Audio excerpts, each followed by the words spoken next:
I took care of that and I was still bloated. And I'm like, hold up now.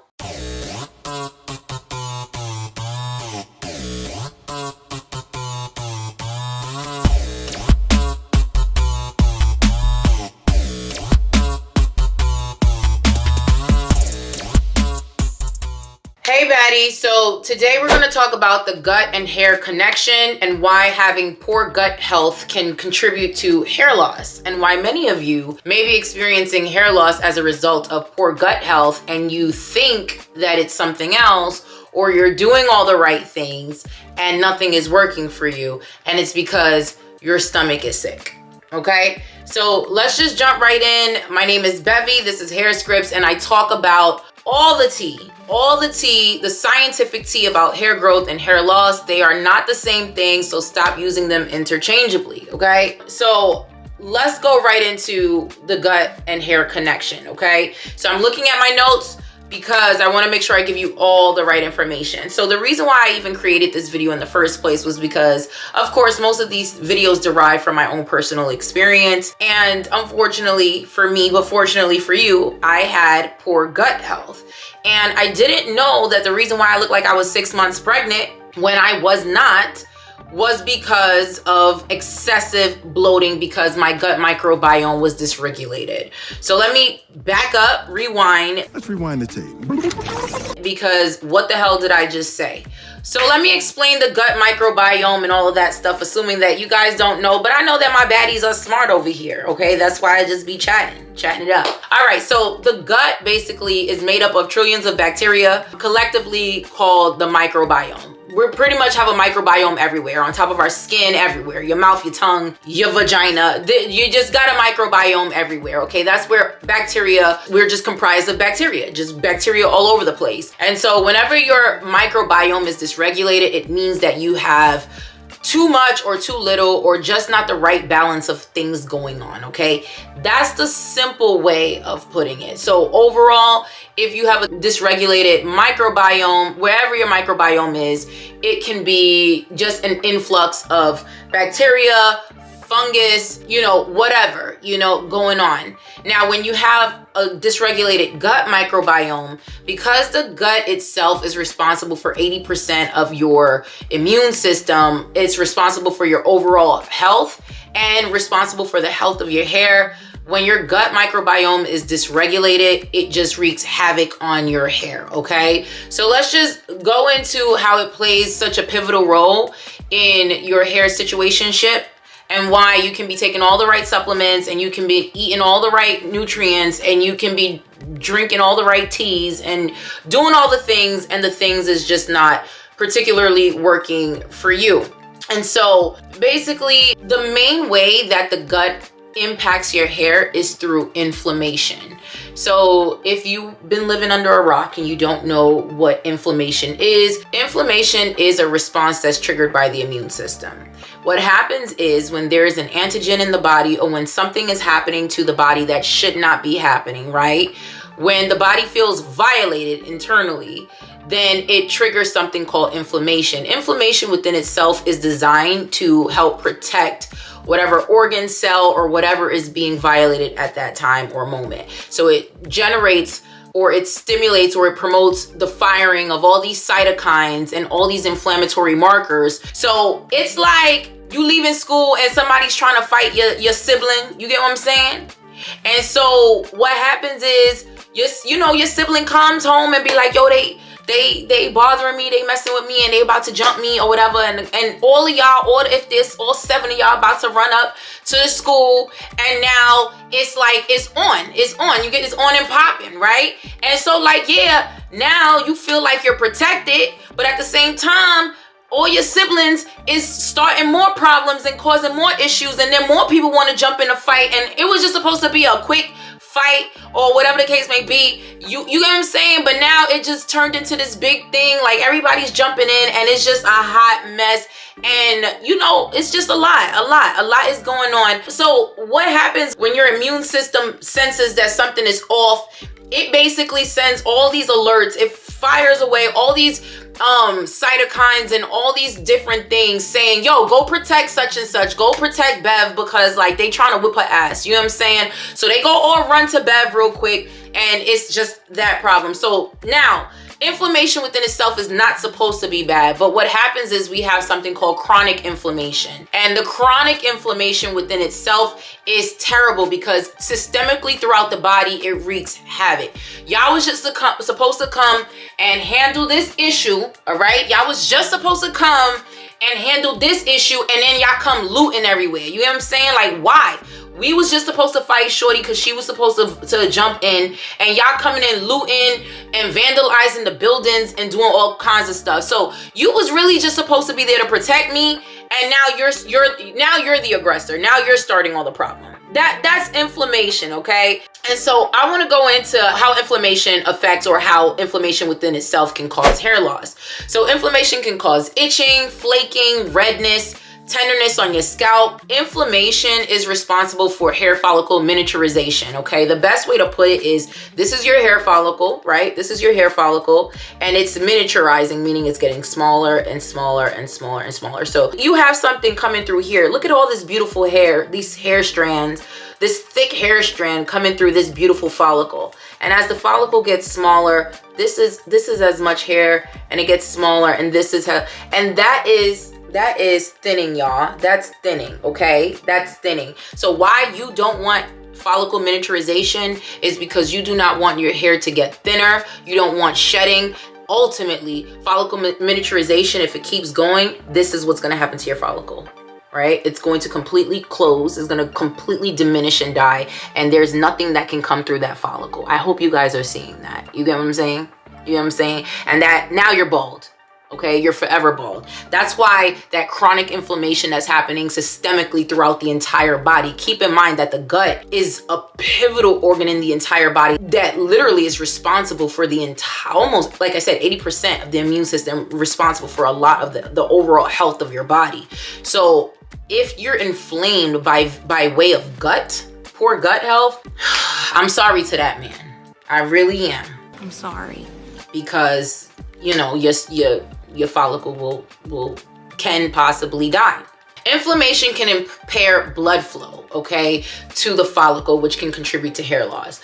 Blood flow is very important. Blood flow is very important for stimulating hair growth. As I always say on this channel, when your blood is flowing, your blood is biased. It is partial to your organs because it feels like your hair and your nails and all your, and those different things, extremities ain't that serious. Like really, it picks sides, and it's like, look, I'm gonna spend the night with the organs and all of that. Like your hair really gets treated like the side chick. I mean, it really does, okay?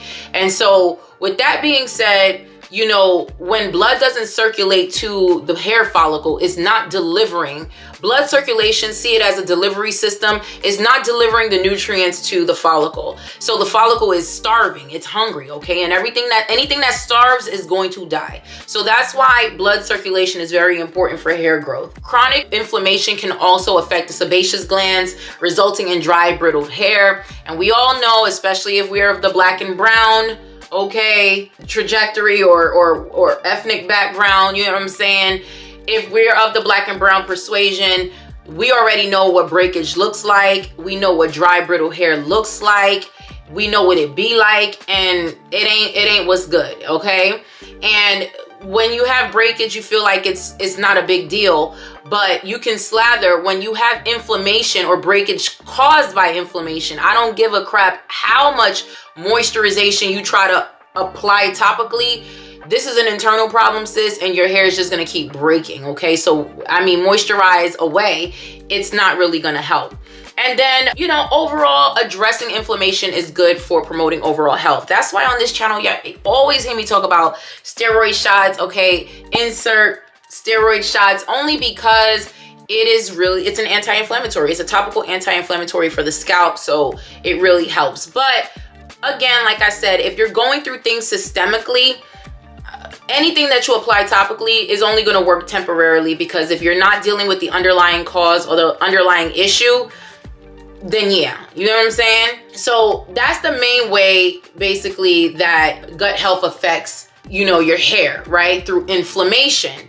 And so let's talk about like two of the main gut disorders that can dysregulate your gut microbiome, causing systemic inflammation, causing hair loss by way of follicle miniaturization, thinning, and could lead to scarring alopecia, which can lead to baldness. All right, I'm trying to add all the pieces together to make it make sense. So there's SIBO, right, which is small intestinal bacterial overgrowth.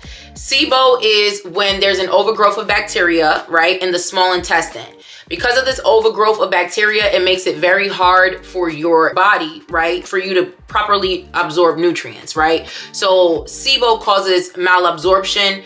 So what that means to you is, if you've watched many of my videos about the best supplements, about the best foods, the best ingredients, okay, to eat and intake or digest or whatever the case may be, that's gonna, protein, I always talk about protein, taking in the macronutrient protein that's gonna boost hair thickness. And you're like, well, shorty said eat protein and take all these supplements and nothing ain't happening.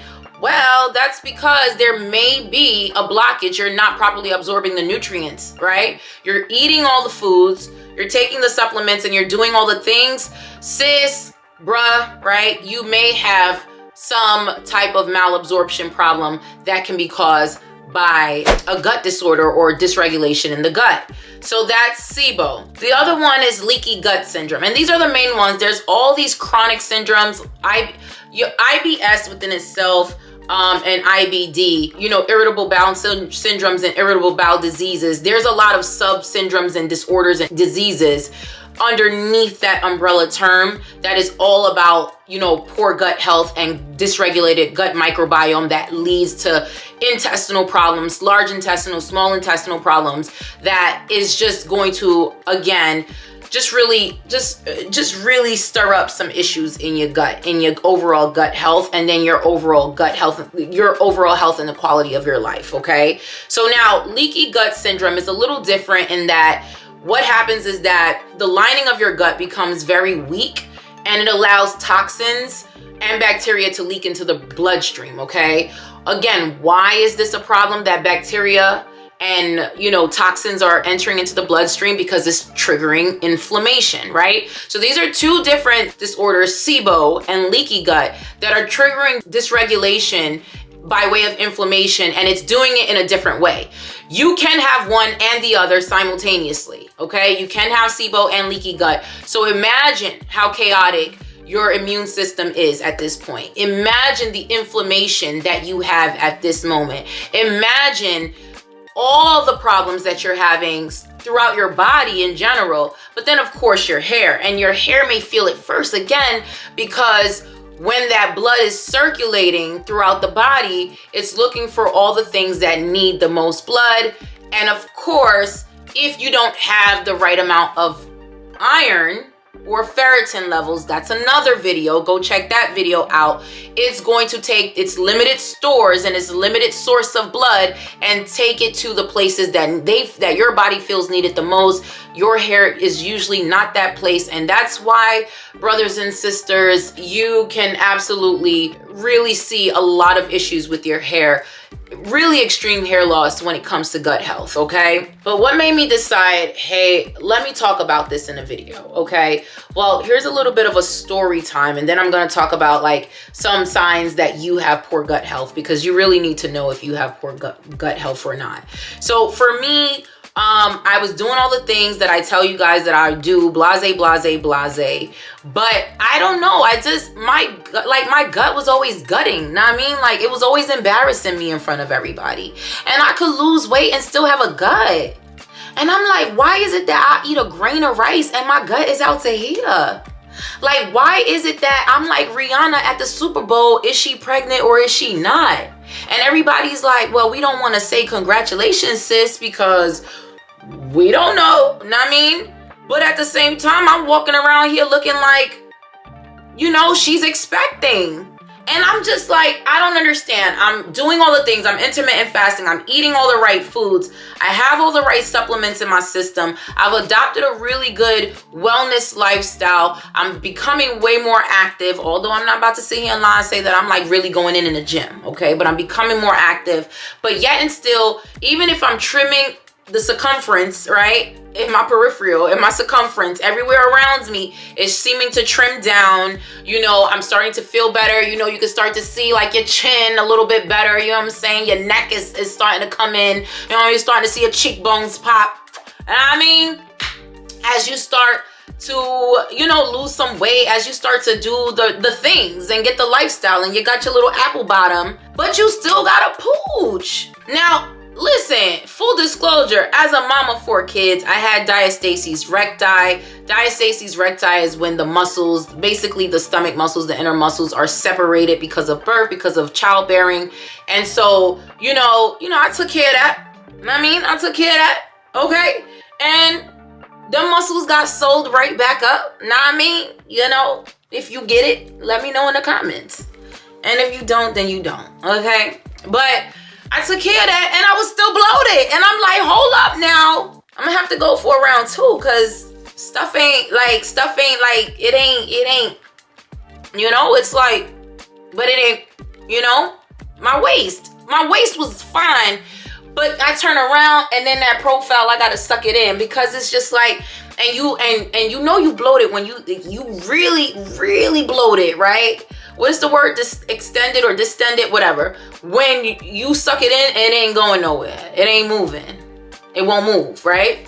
And so all of that to say, like, you know, I could fast all day and then, you know, I could have something healthy like soup, you know, to break my fast, you know, bone broth or like fruit or, you know, protein, which I typically like to break my fast with protein and fats so that it can go into transferred and do what it needs to do, right? But then it's like, why the heck am I like, seriously, like all jokes aside, why am I still getting big and nasty? By big and nasties, by the way, I mean like just bloated and it won't come down.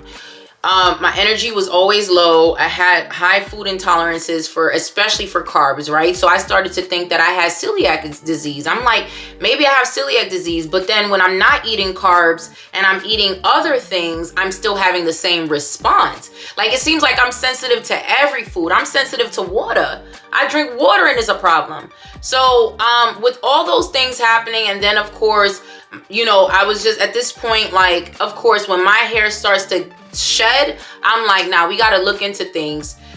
You know, what made me decide to go to a GI was honestly discernment. It was honestly just me feeling like, let me not go to a regular doctor if my stomach is the problem. Let me go to the gastroenterologist. I hope I said it right this time. And I'm just going to go to the GI doctor and I'm just going to find out what's going on with me. And so that's what I did. So the GI ran a series of tests, you know, just to kind of find out what's going on. They try to do a series of tests, whether it's a stool test or a blood test, to figure out if you have SIBO, leaky gut, and find out if there's anything else kind of more sinister going on in your gut health. And it came back that I had SIBO. I had SIBO. And then I had to go through a whole process of elimination to repair that SIBO. You know, immediately the first step was to eliminate dairy, okay? Eliminate dairy. The other thing was they took tests to figure out if there were any sensitivities that I had, like sensitivities to certain proteins, to certain enzymes, which basically would confirm whether or not I had celiac disease, whether or not I had, you know, a gluten intolerance or anything of that nature. Came back that there was no gluten intolerance, there was no problem as far as, you know, what I'm sensitive to or what I need to stay away from. It was just a matter of now this SIBO. So because of the SIBO, it was causing all this major inflammation throughout my body. It was wreaking havoc. I was having poor health. Just overall, I was tired. And the reason why I knew it wasn't because of anemia or wasn't a low iron deficiency at the time was because I also had blood work done to check for iron and ferritin, and those were normal. So at this point, we realized the SIBO was causing malabsorption. I was not properly absorbing anything. And so we had to treat the SIBO. So my story, every doctor is different. Every GI is different. They all have different treatment algorithms. My doctor, for the most part, was a little bit more aggressive. So she treated me with antibiotics, okay? Antibiotics and eliminating trigger foods, like for me, which was dairy, mostly dairy and sugar. Staying away from dairy and sugar was an absolute must, okay? But antibiotics, I'm not gonna lie, if I go back in time and I do things differently, one, your doctor makes a huge difference in how you treat things, right? Because if you go with the doctor that's more holistic and that wants to do stuff a more natural way, then you're gonna get a doctor that's gonna give you a more natural course of treatment. My doctor was like, we just gonna hit this with antibiotics. But of course, with antibiotics, it's killing not only the bad bacteria, but it's killing good bacteria. So then you're dealing with a whole bunch of problems post antibiotics because it's fighting off all the damn bacteria in your body. It's just completely neutral. It's just cleaning you out. And it can, if it can lead to other problems like C. diff, and C. diff within itself is another problem that's diarrhea and a whole bunch of other stuff, but I'm not going into that. Luckily for me, I'm overall healthy, so taking the antibiotics was just chaotic, okay? I had to do that for almost like 2-3 weeks, and I couldn't eat anything. It was just hard. You gotta eat when you take it, but you can't eat certain things. It was hard, and like, I was drained. I was constantly sick. When you take these antibiotics, that's deodorizing and neutralizing all this stuff in your body, like it makes you sick. Like it's gonna get worse before it gets better. And so I went through that whole course of treatment, but obviously when I went back, I tested clean of SIBO, and there was a myriad of host of difference. When you eat your food, you feel more satiated, you feel better, you feel like the nutrients are doing what they're supposed to do. Like they're giving what they're supposed to give because they're going through your body and you're actually absorbing it properly. Now, after I went through like that first week or 2 weeks post antibiotics, I felt sick, I felt weak, because again, it's eliminating all the bacteria, both good and bad. So then I had to take that time, that 1 to 2 weeks, to now replenish my body with bacteria, with good bacteria. That was through probiotics, prebiotics, that was through a lot of fermented foods like kimchi, and I had a lot of sauerkraut. Of course, I still want to stay away from, from yogurt, and from things like that because of the dairy, but just replacing a lot of that good bacteria. And so that was pretty much my story. I can tell you that when my gut health got better, mounds of difference. My energy came back. I felt stronger. I felt better. I felt healthier. My skin cleared up, because even though my skin is clear, during this season, I look kind of dull, like very opaque. Like, when you look at someone, they're not shiny. They're not like shining. They're like very like dull looking, pale. That's how I looked. I wasn't properly absorbing nutrients. And the best thing that happened to me after I repaired my gut was no more sensitivities to foods. The bloating reduced significantly. I don't have bloating, barely deal with bloating now. And this was years of bloating. This is what ignorance will do to you. Like, right? Years of bloating, just feeling like, well, that's just what happens when you eat. I just thought that was normal. When you eat, you're supposed to just boop. You're just supposed to just look like you're pregnant. That is not what's supposed to happen, sis. So please, if you don't know, let me tell you some signs that you may have poor gut health. First of all, you're gonna have digestive issues, bloating, constipation, diarrhea, gas. If you always gassy, if every time you eat, you got the runs, you gotta run to the bathroom, you don't wanna go out to eat with your friends, with family, because you know that you're gonna end up pooping everywhere, or you're gonna have to ask them to stop if y'all in a car somewhere because you gotta run to the bathroom. That's not normal. If you extremely gassy, you find yourself just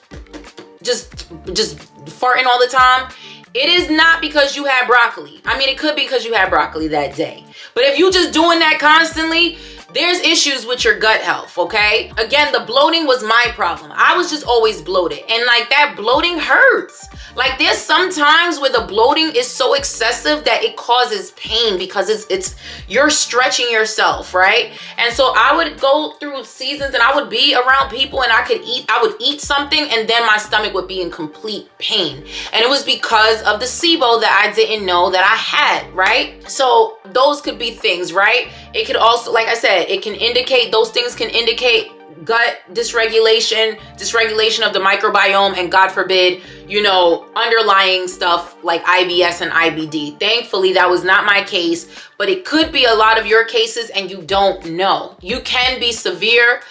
For me, I want to say that I was moderate because I've been bloating for as long as I can remember, and sometimes you just kind of, when I had my diastasis recti and the bloating was happening at the same time, I didn't notice it, but I noticed it more when I took care of that diastasis recti, and I just was like, yo, why am I still puffy? Like, Hootie and the Blowfish, know what I mean? Again, food intolerance was another problem for me. Some of you may naturally have food intolerances or enzymes in your body that is intolerable to certain foods, like, obviously, like, a lot of people, gluten, right? Like gluten intolerances. You may have celiac disease, things like that. That might be your issue. You may not be diagnosed, you may not know it, or you may notice that it happens a lot more when you eat carbs.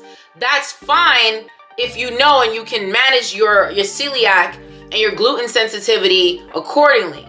But a lot of us are literally intolerable to anything that you put in your mouth. And I was that person. Like water, a grain of rice, a salad, fruit, vegetables. It's like, it did not matter. It touched my mouth, I break it down and it goes into my system and I'm like poofing out like this. Like literally. And it was after the first bite.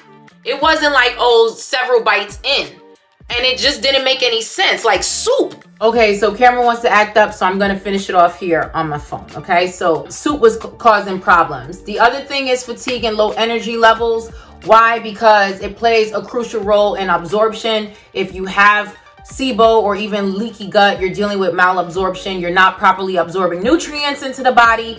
And so you're tired, right? You're not getting all the strength and the energy and the vitamins that you need.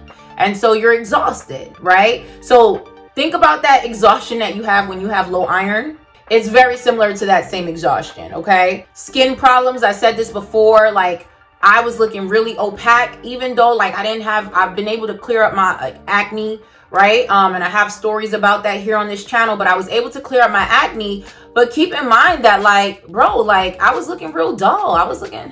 And the girls know that she walks out here shiny, honey. It looks like I got a foundation and highlighter and all of that on. So why I'm looking dull? I was looking dull because of the gut problem, the SIBO. So here's where this comes in, and there's a lot of videos on YouTube about the gut and mind connection, the gut and mental health connection. The gut is considered like the second brain due to its basically close-knit connection with the nervous system. And so poor gut health can lead to an imbalance of neurotransmitters, which can contribute to mood disorders like anxiety and depression. So, I'm someone, and I'll go into mental health a lot more on this channel, but I do typically tend to lean towards a lot of anxiety.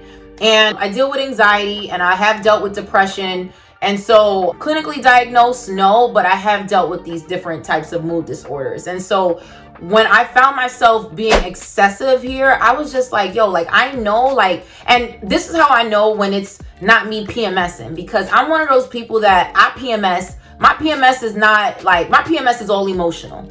When I'm PMSing, I'm pissed. I'm angry. I'm like a werewolf. Like, I'm telling you, it's like you want to stay away from me because it's like, I'll eat you. You know what I'm saying? Hide your kids, hide your wife, hide everybody.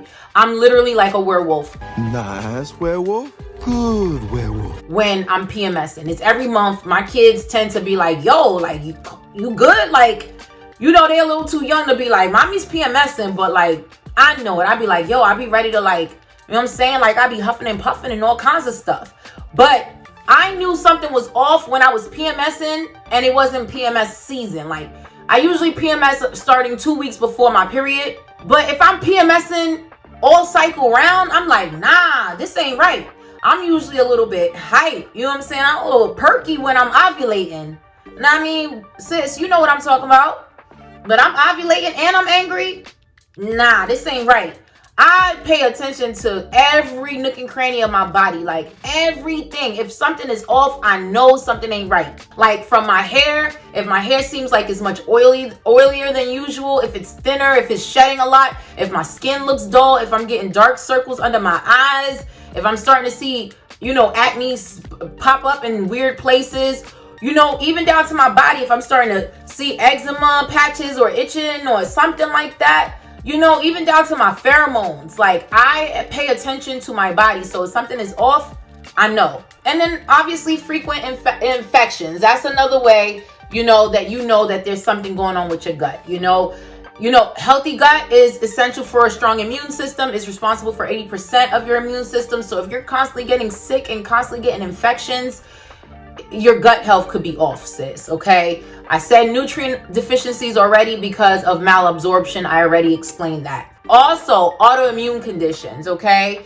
or allergies. Like, poor gut health can lead to an imbalance of gut bacteria, which can trigger an autoimmune response or allergies. Okay, it releases excessive histamine into the body and it's wreaking havoc. So take a look at that, right? And autoimmune, again, connected to inflammatory conditions going on in the body. These two were big for me as well, and I didn't mention them in my little story time.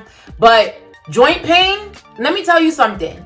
I usually feel joint pain in one area of my body and one area only. I never feel it anywhere else but my left knee. It's always the left knee. When my left knee starts to feel like I'm starting to feel joint pain in my left knee, like it's a weird, like something is blowing into my left knee, like there's excessive air in my left knee, I'm like, something ain't right.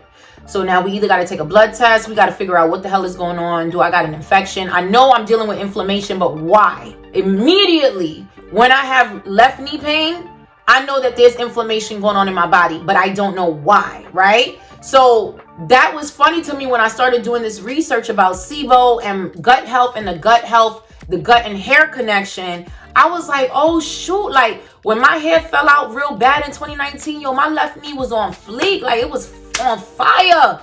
Like, bro, like it was bugged out just like that. And I didn't connect it as, I didn't even want to call it joint pain, because who wanna admit that they old? Or you associate joint pain with being old, but you could have joint pain in your youth if you have inflammation, right? So that was a big one. And then the last one that was huge for me, and I still deal with this for other reasons, is sleep disturbances and insomnia. I do not sleep, y'all. And if I do go to sleep for like an hour, I pop back up in the middle of the night and I have not slept again. But I was extremely dysregulated with my sleep because of poor gut health. And how that happens is poor gut health disrupts your hormone balance, right? So if your hormone is imbalanced, it causes all types of disturbances to your sleep. It causes insomnia. Basically what I'm saying is, if your gut is messed up, if it ain't ish, it's gonna cause you a lot of crap. You know what I'm saying? Pun and no pun intended. And one of the main things that is gonna cause me going back into my notes is basically hair loss. It's hair loss. And the way the hair loss is gonna present is thinning all throughout your head, which is probably the worst. It's one thing to have a bald spot. It's one thing to be like, because, you know, I'm dealing with a little bit of something right here. I'm trying to fix that right now, y'all. My ferritin is low, okay? So, you know, I'm getting my edges start to fall a little bit. When I start to see my edges go up, I'm like, yo, her iron is low. This is how I'm telling you. I think I'm crazy. This is how I know what's going on with my body. I'm like, yo, this right here, my edges is starting, like, when my edges ain't doing its own natural curl, when it's starting to look like this sparse, I know my iron is low. It's always my iron is low. My iron is low, y'all. My iron is low. And now in this case, my iron is regular, but my ferritin is low. So that means that my iron is about to come down, and it ain't got nothing in the ferritin to even give my iron to replenish, to refill. Like, it's like an extra battery pack, the ferritin. You know what I'm saying? Like I said, the main way to treat your gut health so that everything, all the strategies that I'm teaching you here on this channel can work, is by going to see a GI. Because the GI is going to run a number of tests that is going to, you know, rule out certain things, confirm certain things, diagnose certain things, and then you can start with treating that, and then you're going to be able to seal up, patch up the holes in your system, you know what I'm saying? And then you can start to see retention, right? Thickness, fullness, because you're absorbing nutrients, and it's just overall going to be better for your hair follicle, okay? You're going to stop the miniaturization. I know it seems like it's a lot, but trust me, y'all, if I don't say nothing else, if you don't get nothing else out of this channel, please go get your gut health checked, okay? Get your gut health checked. Go schedule an appointment with a GI. No, I can't help you with that. This is Hairscripts, not Gut Scripts. But one day, okay, we can get there if you guys help me, okay? Now, all of that to say, you know, if you need to go check it, please go check it. Go see a GI. A GI is going to help you treat it. There's natural ways to treat it. There's, you know, antibiotics. There's process of elimination. There's diet. But I can't give you none of that tea here because unfortunately it's situational and it's different based on each person. And at the end of the day, you know, some people might benefit from eating more meat. Some people may have to eliminate meat. Some people will benefit from eating more plants. Some people may not be able to properly break down plants. Their digestive enzymes are not breaking down plants. You get what I'm saying? Everybody's body is different. Everybody has different sensitivities. Everybody may or may not. And you might be sensitive to something right now, and then you improve your gut health, and then you're good later. So all of that to say, we all know that whole foods, you can't go wrong with that. Fast foods, sugars, and dairy can be a problem to most people. And then, of course, there's antibiotics, but then there's natural ways to go about things. If you want to learn more about SIBO, go ahead and learn more about SIBO, okay? Go Google SIBO, find out more about it if you want to learn more about leaky gut.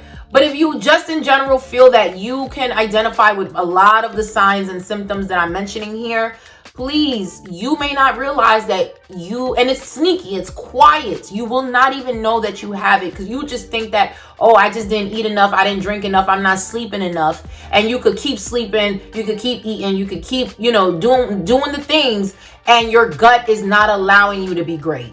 Okay? So anyway, this is Hairscripts.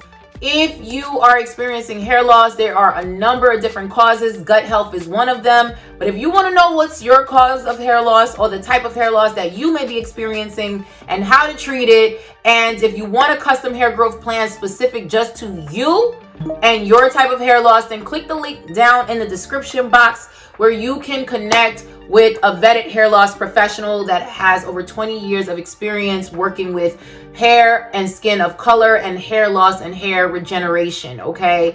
And at the end of the day, this is your opportunity to pour out and cry and let them know, show them your scalp, what's going on, what's happening.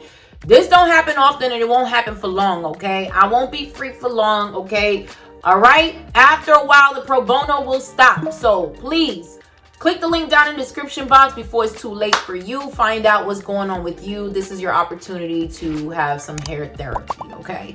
All right, baddies. Love you, and until the next video. Bye.